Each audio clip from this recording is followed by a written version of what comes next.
I just want you to take a look around the room. This is pretty incredible. Now I want you to put your hands together for the 60 people that served today to make tonight happen, all the way from the parking lot to the incredible worship team that we have right here. This does not happen on accident. This happens because people decided that they were going to give everything they could to help people get to know Jesus, which is why we're doing a goodbye summer party. What do you have at a goodbye summer party in Palm Beach Gardens? Obviously, you have kangaroos. You have kangaroos. You need to know how that happened. We reached out to a petting zoo, and we asked them, hey, would you all come out? They're like, yeah, we've got the animals and this animal and this animal. And they said, do you want kangaroos? And there are some questions that you don't need to ask me, because if the question is, do you want kangaroos? Every time we are going to say yes. We're going to have a great party out there, but really we're saying goodbye summer. We've created an event out of nowhere because we live in Florida. I was talking to our friend Nessa earlier today. She's like, this is my first fall in South Florida. I'm so excited for the temperature to change. I'm so excited for it to be nice and cool. And I said, Nessa, that's not gonna happen. We have summer and less hot summer. So we've gotta create something out of nowhere. We're saying goodbye. We're saying goodbye to the summer. We're saying goodbye to maybe some extra free time that you had. We're saying goodbye to some of the camps that we've served at this year. We are saying goodbye, this is a tough one, to empty roads. And we're saying hello to snowbirds. The fall is coming. We're saying hello to snowbirds. We're saying hello to pumpkin spice lattes. We're saying hello to football season. We're saying hello to hurricane season. They were like, I don't want that one. No, we can say goodbye. We can say goodbye to that one. When you think about a new season, you have to think about transition. You have to think about going into a new space. And transition can be hard for some people. Transition is difficult because you might go to a new level, but you got the same devil. You might go to a new place, but wherever you go, there you are. You might be in a new relationship, but you are still you. Transition is difficult. I'm not trying to come for Johnny Manziel or your favorite college football player, but a lot of them do great in college and have a hard time with a transition to the NFL. They have a hard time because it's a different level, it's a different perspective, but they think they can bring who they are in one season to where they need to be in another season without changing anything and think that'll be enough. That's why you can have a new number in your bank account, but the same behavior back at home. The story is the lottery winners consistently end up broke. There was a guy that just won the lottery in England, and he was a garbage truck driver. And so that's what he did as a career. It's great. He got a lottery ticket. That's fun. He starts spending it all on partying and drugs, and 2 years later was on the same route driving the garbage truck. New bank account, same behavior. Transition can be difficult. And the problem with transition is it's easy to be stuck in a cycle instead of stepping into a new season. See, to go to a new season, you need to transition. You need to go from winter to spring, from spring to summer, from summer to fall. If you don't transition, you'll end up in a cycle. A cycle doesn't transition, a cycle just turns. I feel like there's a lot of movement. Have I moved? Not really at all. And cycles are things we try to break out of. We try to break out of the cycle of what our parents passed on to us. We try to break out of the cycle of addiction, whether that's to a substance, whether that's to pornography. It's something where we feel like we're finally getting over it, and then we go right back to it. Some of us are stuck in cycles of addiction. Others of us are stuck in cycles in relationships, where, yeah, we broke up with her, but a couple weeks later, we are right back where we're stuck in a cycle. And maybe you have graduated. I'm not stuck in that cycle anymore. I'm done with that person, but you got somebody that was just like that person. It's basically copy and paste with a new name. You're still stuck in the same cycle.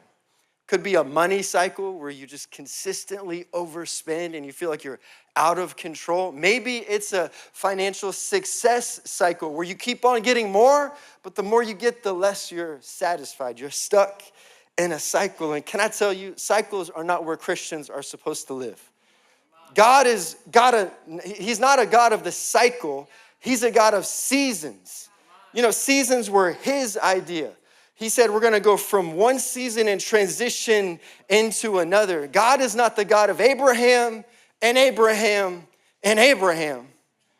Help me with this. He's the God of Abraham, Isaac, and Jacob. He's not the God of the cycle, the God of the season, not the God of yesterday and yesterday. How many of us have been caught in yesterday, pattern, struggle, and addiction? He's not the God of yesterday and yesterday. He's the God of yesterday, today, and then forever. He's the God of the seasons. So what we're talking about tonight is we're trying to transition out of the cycle and into the new season that God has for us. I don't know about you, but when it comes to the cycles in my life, it's time to say goodbye cycle, hello season. Can you help me with that? Can this side of the room, can you say goodbye? Can this side of the room say hello? Can we say goodbye? Cycle, season, past, purpose, sin, Savior. I'm ready to say goodbye to the things that have held me back and hello to the future that God has for me. Now, when we're talking about a transition, a new territory, a new level, we have to go back to the story of the Israelites. When they stepped into the new season in the promised land. We're going to be reading right around Joshua chapter 3. If you brought your Bibles, you can open them up right there. But here's the thing about transition and cycle is we can't just jump into the end of somebody's story and expect to pick up everything. We have to actually walk with them in the transition. I'm not trying to talk about your wedding day, but your wedding day was a meaningful transition to you, right? I hope. We have a marriage class tomorrow night. If your wedding was not a meaningful transition, it was a meaningful transition for you. But for your third cousin who was invited to the wedding, that was just another Saturday night that he had to buy you a gift and skip the game. He doesn't value the transition in the same way. So before we talk about the Israelites and their story, it's important for us to get the context. Because your bridal party, they cared about the transition because they walked with you through the heartbreak. They walked with you through the single season. So that way they can celebrate you in the wedding season. You won't be able to understand someone's celebration whenever they make it through until you understand their desperation when they thought there would be no way. You will never be able to dance with somebody in their praise break until you recognize that they almost had a mental break. That's why whenever we talk about transition, even right now, it's important. You might feel like, man, I feel like I'm still stuck in the cycle. But the fact that you're even here might be proof that God is already working in your life. There are some people in the room, you're like, it's just another Tuesday night. What is this to me? But there are others who have walked through some things this summer. You walked through some pain this summer. You almost thought about giving up this summer. You thought this might be your last summer, but you made it to tonight, and that might be reason enough to shout. I'm gonna shout because I made it here. But I can't stay here, I can't stay here, I can't stay here. Let's walk with the Israelites. They have just gone through 300 years of slavery in Egypt. Moses showed up. The Lord brought him to bring the Israelites out of Egypt. It was incredible. There were 10 plagues. They walked through the Red Sea. They entered into the wilderness. They received the covenant. These were God's chosen people, his special possession. They get up to the edge of the promised land and they send out spies. They send out 12 spies. But the problem was only 2 of them, Joshua and Caleb, were able to see the land with the eyes of faith. The others had the eyes of fear. And because they had the eyes of fear, they sowed fear into the rest of the community. So instead of stepping into the new season, they got stuck in a cycle in the wilderness. 40 years later, a whole generation has passed and a new one has risen. Moses is dead. Joshua is leading the people. And they are camped on the other side of the Jordan, about to step into the new season. If you're reading the book of Joshua, the first chapter is it's a chapter of inspiration. The Lord is telling Joshua, be strong and courageous. God has purposed you and placed you to go into the land that I promised to Abraham, Isaac, and Jacob. And then the next chapter, if the first chapter was about inspiration, the next one is about investigation, because Joshua sends spies into the land just like Moses did. But unlike Moses, Joshua didn't send 12 spies, he sent 2. Because you might need to shrink your circle in this season of transition to only the people who are gonna see the promise and see the season through the eyes of faith. It's important who you camp with this season. Because if you camp with the wrong crowd, you will never cross over into the new season. That's why we do these clubs. That's why we talk about volleyball and pickleball and run club. I hate running, but I love having the right crowd around me. So I'm willing to do it. And then we're at the moment. This is the moment that the Israelites are about to cross over. Joshua chapter 3, verse 3. And it reads this: when you see the ark of the covenant, the Lord your God, and the Levitical priests carrying it, you are to move out from your positions and follow it. Then you will know which way to go, because you have never been this way before. I don't know about you, but that verse comforts me. The Lord knows that you've never been this way before. You've never been married to your spouse before. You've never raised that kid before. You've never started that business before. You've never navigated dating in 2025 before. The Lord knows exactly where you are. And then you will know which way to go. But keep a distance of about 2,000 cubits between you and the ark. Do not go near it, which is such an interesting instruction. Is God saying, don't get close to me? Not at all. God is saying, I need you to have a clear view of me. So you might need to back up so you can see what I'm doing in your life in this season. If we want to transition well, we need a faith that looks forward. Somebody shout forward. Forward. We're going forward into the promise that God has for us. I need a faith that looks forward. And this was a difficult command for the Israelites, because Moses, the man of God, the one who received the covenant, the one who was with God, and his face had to be covered with a veil because the glory of God was around him. Moses was dead on the mountain behind them. But it was in that context of loss that the Lord was calling them to not look at what they lost, but look at what was next before them. Transition's hard because you might need to leave some things behind. You might need to leave a source of income behind. You might need to leave a reputation behind. You might need to leave some friends behind, because God is calling you to look forward. Shout forward.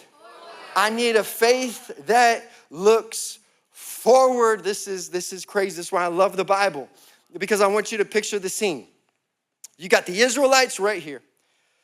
Then there's the Ark of the Covenant that symbolizes the presence of God. And then there's the Jordan River. Now, the Jordan River is at flood stage about 100 yards wide, about 10 feet deep. And today you can book an excursion on Expedia to do white river rafting on the River Jordan. This is not a little creek that you could step over. This is a raging river in front of them, about to take them out. But there's the obstacle ahead of them. The ark is in between them and the thing that was supposed to take them out. Oh, I thought we're reading in Joshua, not the Gospels right here, because that's exactly what Jesus did. My sin was about to take me out, but Jesus stood right in between. It was going to take me out, and Jesus said, march forward, I'm in front of you. We serve a God who goes in between you and your past, you and your sin.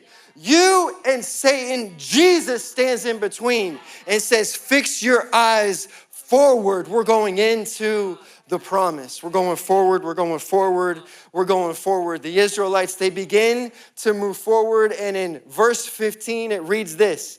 Now the Jordan is at flood stage during harvest, yet as soon as the priests who carried the ark reached the Jordan and their feet touched the water's edge, the water from upstream stopped flowing.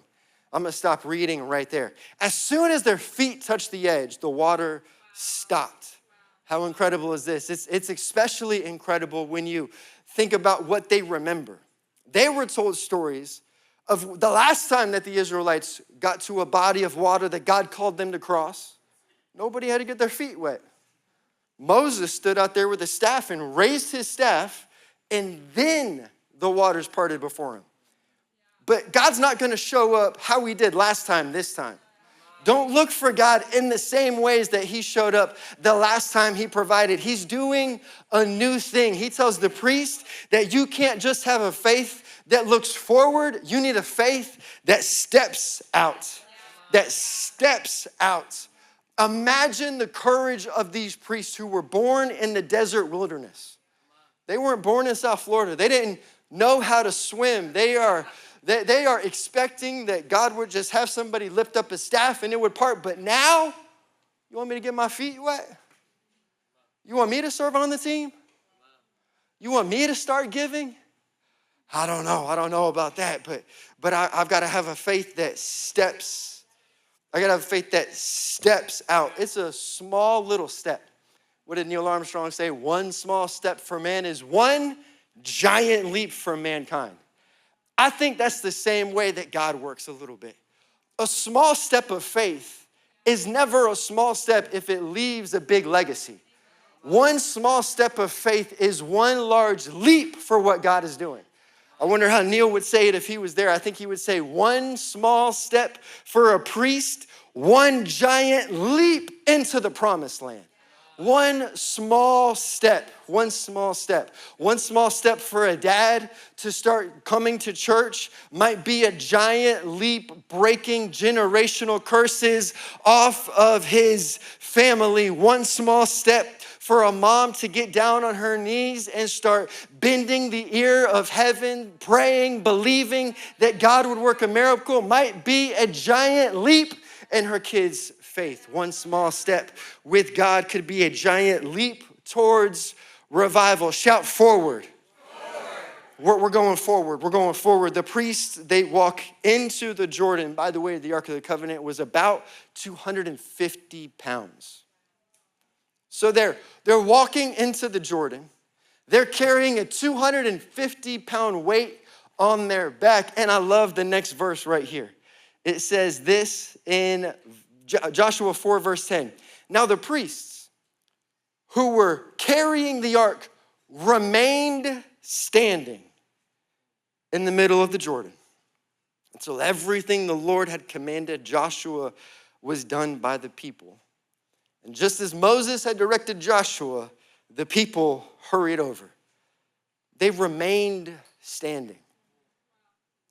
Can I tell you that if you stay standing, that might be a testimony in and of itself?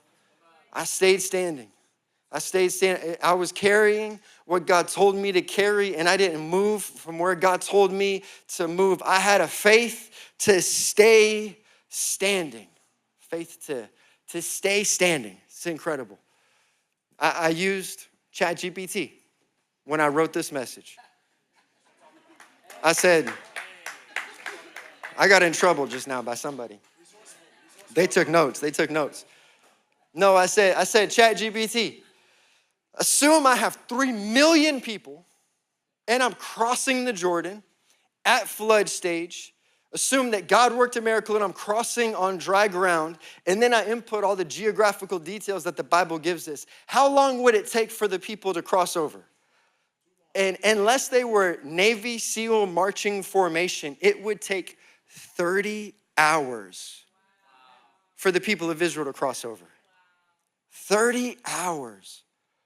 Oh my goodness. What if their shoulders started to get tired after about hour 4 or 5? That's a little heavy.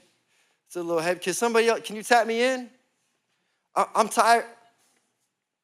I'm tired of being faithful in this relationship. I'm tired of having to manage my finances so I could be generous. Can somebody else just take this? I'm tired of that kid. Can somebody just take this load for me?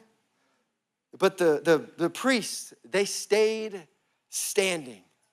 They stayed faithful. They stayed standing for 30 hours. And I just happen to wonder if as they were standing and their shoulder got tired, I wonder if they looked to their right and to their left and they saw their little cousin crossing the river on dry ground. I wonder if they looked over and they saw their neighbors receive a miracle as they stepped into the promised land. I wonder if they saw their grandpa, who had been faithful to God for generations, finally take his first step into the land that God promised. I think those priests stayed standing because somebody else needed a miracle. And they said, if someone else needs to cross over, then I'm gonna stay standing until everything that God had promised comes through. God had promised that every one of them would cross over. So those priests said, until I see everything that God told me I would see, I'm gonna stay standing.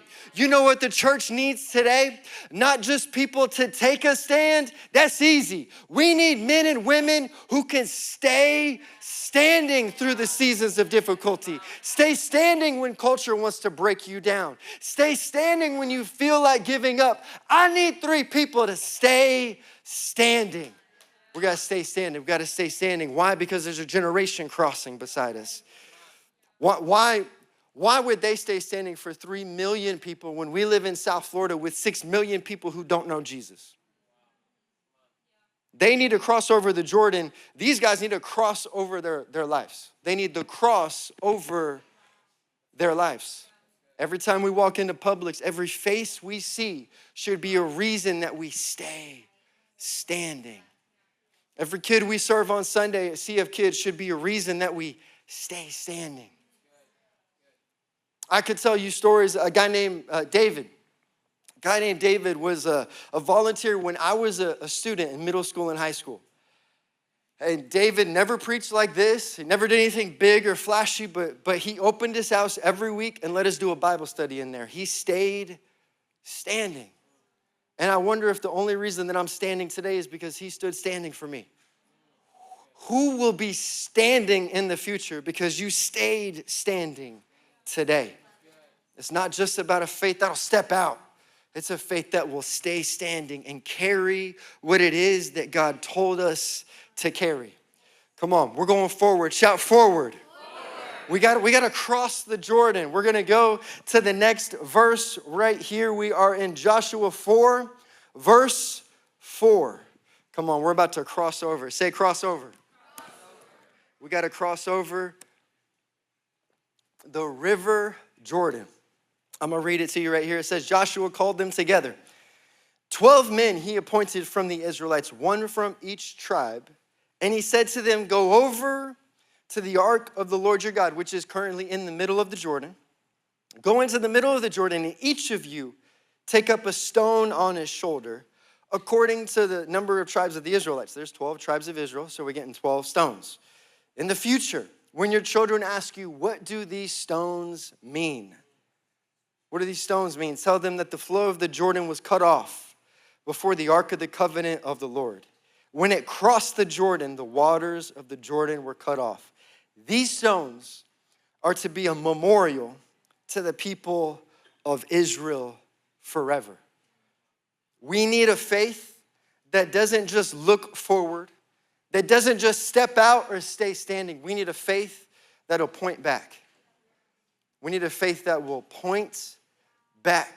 I love how confusing this is. The people of Israel, they just crossed the river Jordan.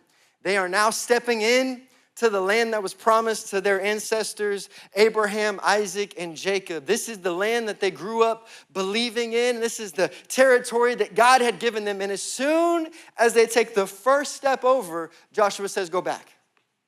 No, I just got here. I like to stay right here. Can I get a stone on this side?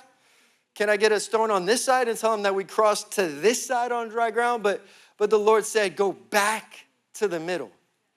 To go back to where they just came from.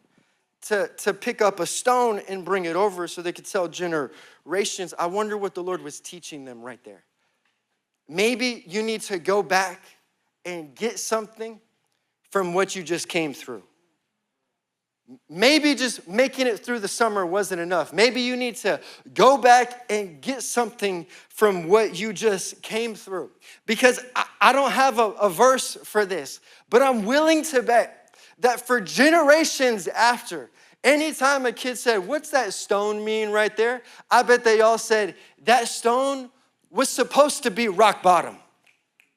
That stone was supposed to take us out. See, that stone stood at the bottom of the river Jordan. That stone was at our worst season. And with God, what was meant to be rock bottom became a stepping stone. And that's how we crossed the Jordan on dry ground. I got to point back to what God has done. I got to point back to it because it'll build my faith. It'll fuel my faith for the future. I've got to point back at what God has done. In my life, I point back to when my mom had cancer when I was 3 and when I was 6 years old. And I love that when the Israelites crossed over on dry ground, they could have said a lot of things, right? Like, what do these stones mean? They could have said, well, it meant that we were slaves for 300 years. They could have said, well, it meant that Pharaoh chased us, that a lot of us were beaten and killed. They could have said that we wandered in the wilderness, but all that they decided to say was that those stones are where the Lord brought us out on dry ground. They said this is not going to be a memorial to the misery that we went through. This is going to be a memorial to the miracle that we experienced. And so whenever I point back to what my mom went through, I could talk about how she was away for months in Seattle getting cancer treatment. And she had to be in Seattle because the level of radiation and chemo they were giving her was so high, it was illegal to produce in America. They had to produce it in Canada and then ship it across the border to administer it to her. I could talk about the coma she was in. I could talk about the lack of brain waves. I could talk about how the doctor said that there would be no recovery. But instead of talking about the misery, the miracle. Hello, that was a miracle right there. I get to talk about the miracle. I'm not going to talk about the cancer. I'm going to talk about the healer and how God brought our family through on dry ground. And because of what we went through, I got a faith that points back and says, I don't know how God's going to do it in the future, but if God could do it then, God could do it again. I need a faith that points back. I need a faith that points back. I can't stay back, mind you. I can't stay back in how I was. Think about those priests. Think about those. They were the heroes of the day. Their faces were in the newspaper. They were needed in the middle of the Jordan. If I was them, I'd be tempted to be like, I don't know, I'm the celebrity. You guys go over there. I'm going to stay right here, parting the whole river. I'm kind of the guy. I'm kind of the guy. It's easy to get caught up in the good old days. It's easy to get caught up in the last thing that God did, that you start to lose faith for the next thing God could do in your life. But they decided we're not going to just stay back. We're going to point back at what God has done because he's calling us forward. Forward. Shout forward. Forward. We're saying goodbye to the past. Hello to the future. I got one more verse. Can I give it to you? So Joshua commanded the priests, come up out of the Jordan. And the priests came out of the river carrying the ark of the covenant of the Lord. No sooner had they set their feet on the dry ground that the waters of the Jordan returned to their place and ran at flood stage as before. On the 10th day of the first month, the people went up from the Jordan and they camped at Gilgal on the eastern border of Jericho. They just were camping at the border of the Jordan. Now they're at the border of Jericho, the enemy city, with fortified walls that it's impossible to penetrate. God, did you just rescue us out of the wilderness to destroy us in front of Jericho?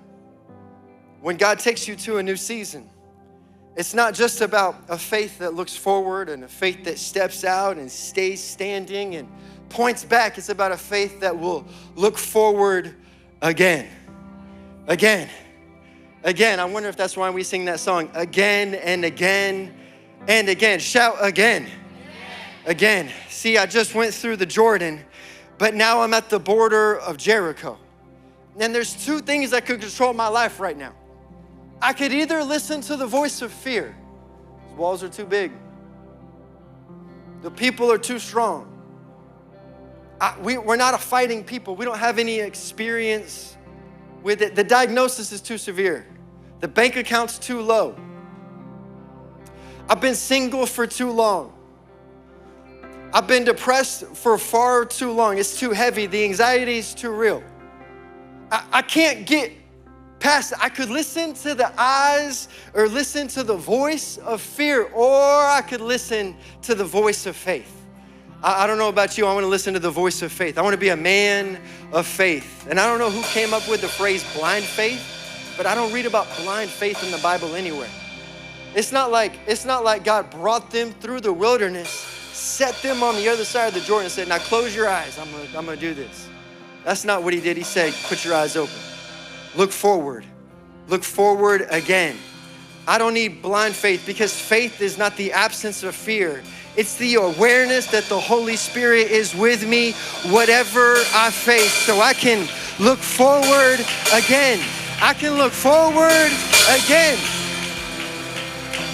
Because when you're with Jesus, there's a certain type of Christian here who is jealous for the glory of God. Meaning that I want to give my life for the things of God. I want God to get the glory in my life. I want God to be lifted high. I want to lift up the name of Jesus. May he become greater and may I become less. And so for that type of person, you're looking at the walls of Jericho and you know that in your weakness, he is strong. And you know that we might be pressed down, but we're not stretched beyond breaking. And you know that whenever there's an obstacle against you, there's a God for you. That means that the victory in your life belongs to the Lord. So if you're jealous for the glory of God, then you're saying goodbye, Jordan. Hello, Jericho. Hello. Because that obstacle, it's not going to stand against me anymore. That's an opportunity for me to give more glory to God. Because if God could part the Red Sea and turn it into a red carpet and we walked over on dry ground, and if God could sustain us in the wilderness, and if God could bring us to the Jordan and have us cross over on dry ground, then I'm looking at these walls right now and I'm getting a little excited because it looks like God's about to be up to something right now. It looks like God's about to make a wave and it looks like he's about to get more glory. Can you stand with me? Can you stand with me? Come on, I'm talking to somebody who is ready to exit the cycle that you've been in your whole life. You can't break out, you can't get free, but it's time to step in to a new season. And if you're ready for a new season, you need to say goodbye, Jordan. Hello, Jericho. Because if Jesus gets the glory, then bring on Jericho. Bring on the battle. I wonder what would happen. I wonder what would happen in a room like this if we decided to be men and women who would not be limited by fear, but would be propelled by faith. Somebody shout goodbye. Somebody shout hello. Can you imagine what God could do in this room? Put every hand up in the air. Jesus, we need you in this place. Would you move it? Can you imagine what God could do in this